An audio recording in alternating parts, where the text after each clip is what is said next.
যখন তুমি নিজের রক্তের মানুষের দ্বারা কষ্ট পাবে, তখন তুমি একবার নবী ইউসুফ আলাইহিস সালামের কথা মনে করো। তিনি কিভাবে নিজের ভাইয়ের দ্বারা প্রতারিত হয়েছিল।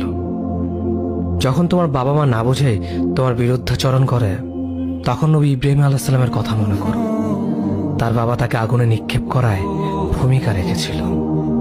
যখন তুমি সমস্যা থেকে পরিত্রাণের জন্য কোনো পথ পাবে না, তখন ইউনুস আলাইহিস সালামের কথা ভেবো।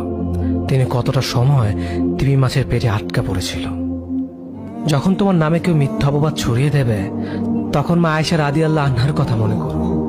তার নামে পুরো শহর জুড়ে কুৎসা রচনা করা হয়েছিল। যখন তুমি অসুস্থ ব্যথার যন্ত্রণায় কাতরাতে থাকো, তখন নবী আইয়ুব আলাইহিস সালামের কথা ভেবো। তিনি ভয়ঙ্কর এক ভাইরাসজনিত রোগে আক্রান্ত হয়ে তোমার থেকে বেশি কষ্ট পেয়েছিল।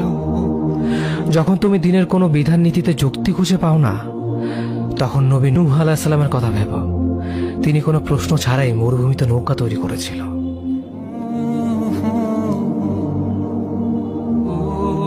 যখন তুমি আত্মীয়স্বজন, পরিবার, বন্ধু বান্ধবের কাছে হাসির পাত্রে পরিণত হও, তখন তুমি শেষ নবী হযরত মুহাম্মদ সাল্লাল্লাহু আলাইহি ওয়াসাল্লামের কথা ভেবো। রাসূল সাল্লাল্লাহু আলাইহি ওয়াসাল্লাম বলেছিলেন, সবচেয়ে বড় পরীক্ষা দিয়ে সব থেকে বড় পুরস্কার আসে।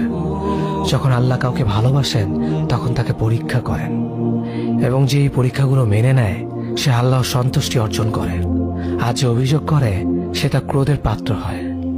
হে আল্লাহ, তোমার কথা মনে করা, তোমার প্রতি কৃতজ্ঞ হওয়ার এবং তোমার ইবাদত করার তৌফিক আমাদের দান করো।